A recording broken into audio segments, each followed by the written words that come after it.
Hello. So we're in the Las Cienegas National Conservation Area, Global Important Bird Area near Sonoran in southeast Arizona. For the Tucson Audubon Important Bird Areas winter grassland surveys, we're adding a transect component to each of the routes.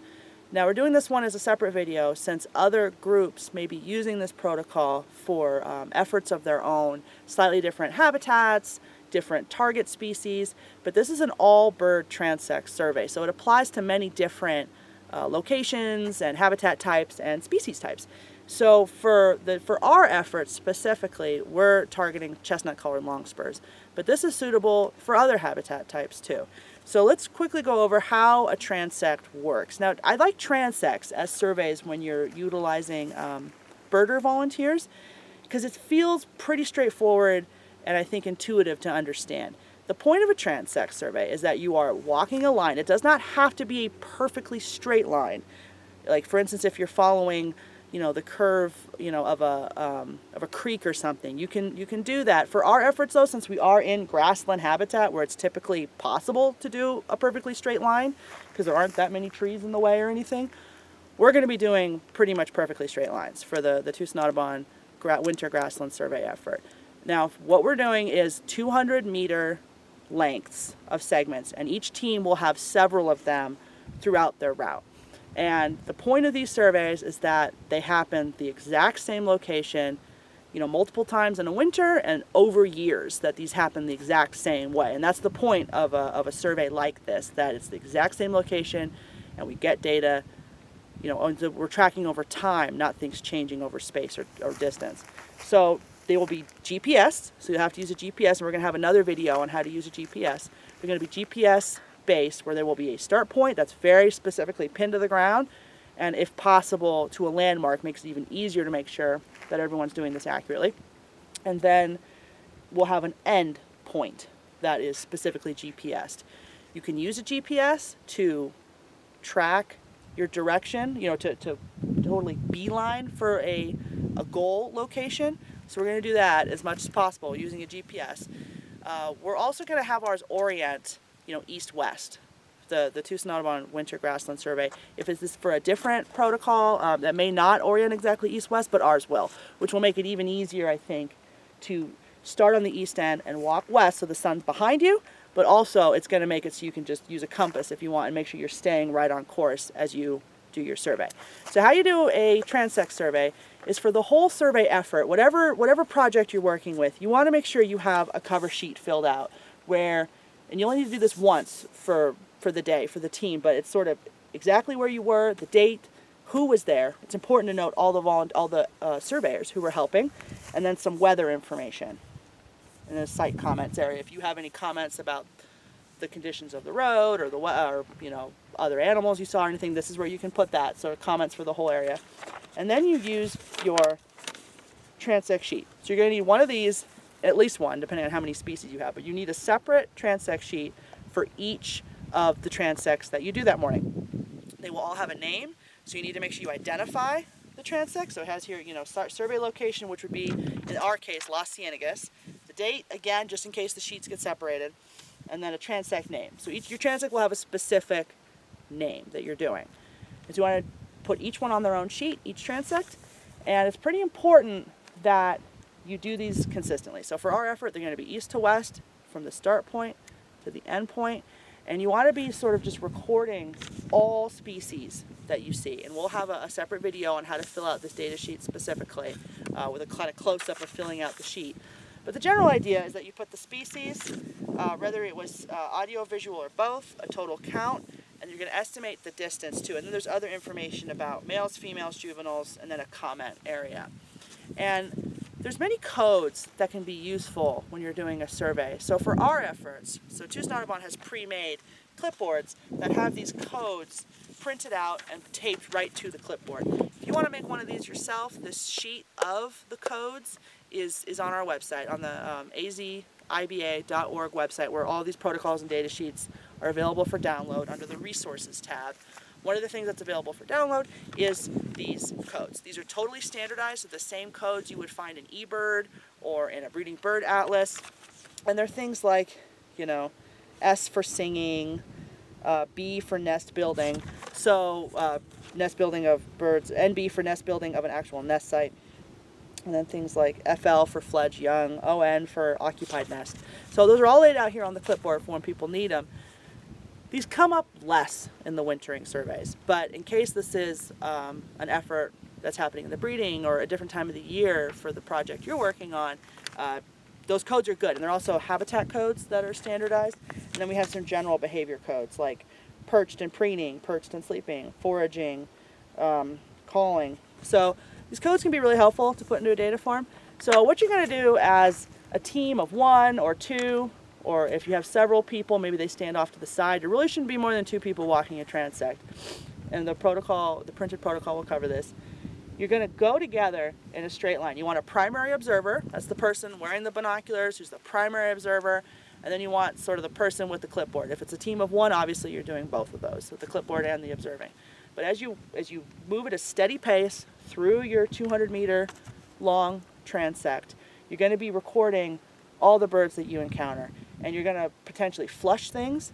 And if you do have extra people on your team for these winter grassland surveys, it's a good idea to have them watching very closely as you do your survey in case you do scare up a flock of longspurs, because then they can help you later evaluate how many there were, what direction they flew, to really get as close, because they are the main target species of these surveys.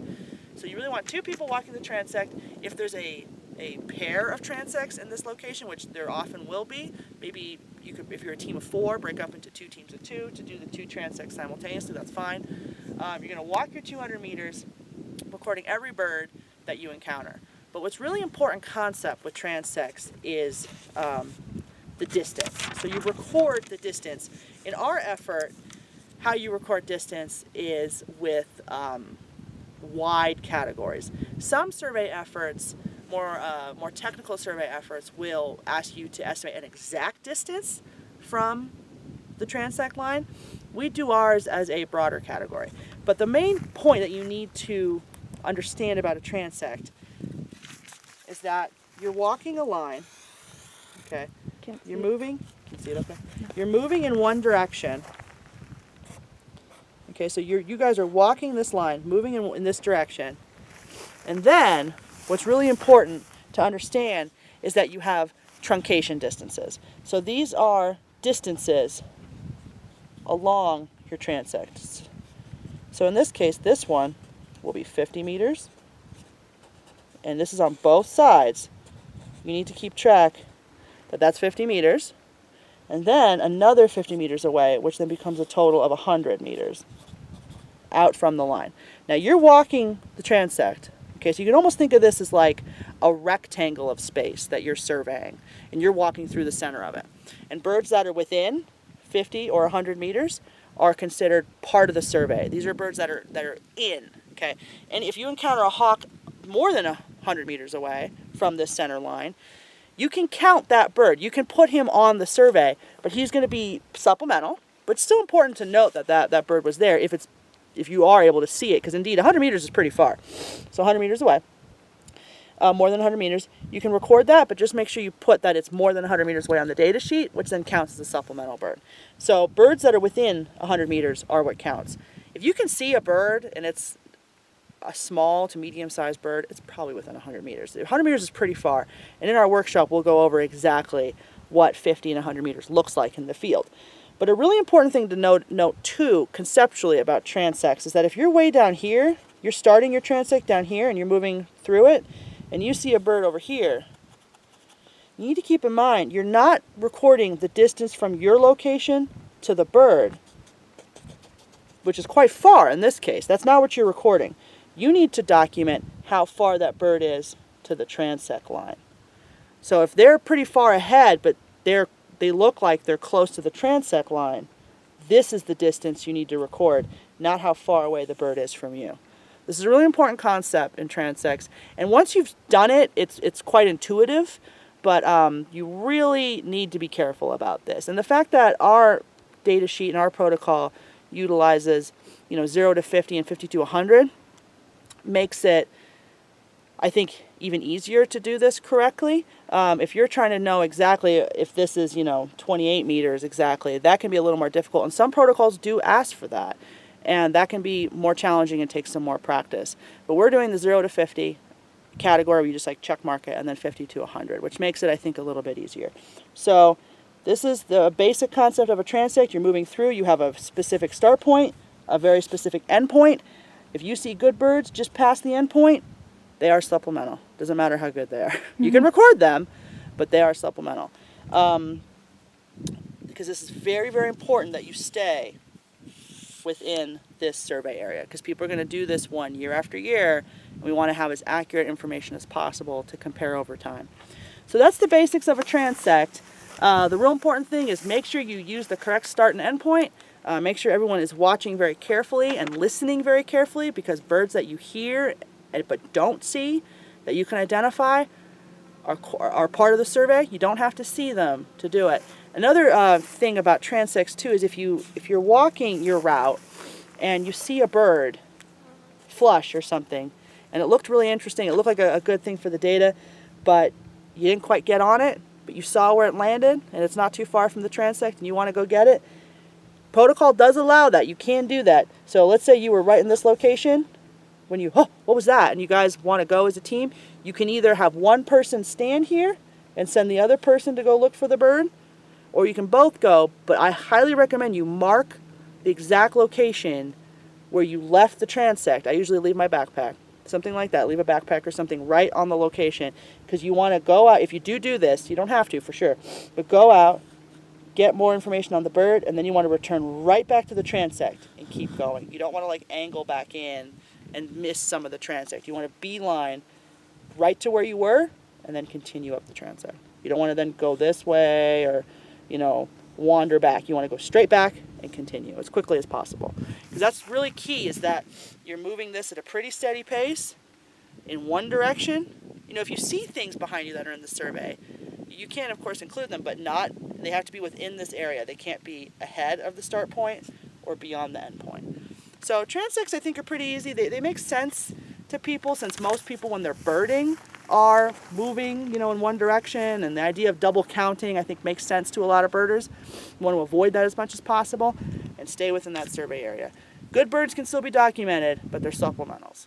So if you use this transect for another survey effort, and you're following a creek or some other feature, that's totally fine, as long as it's something that's done consistently over time.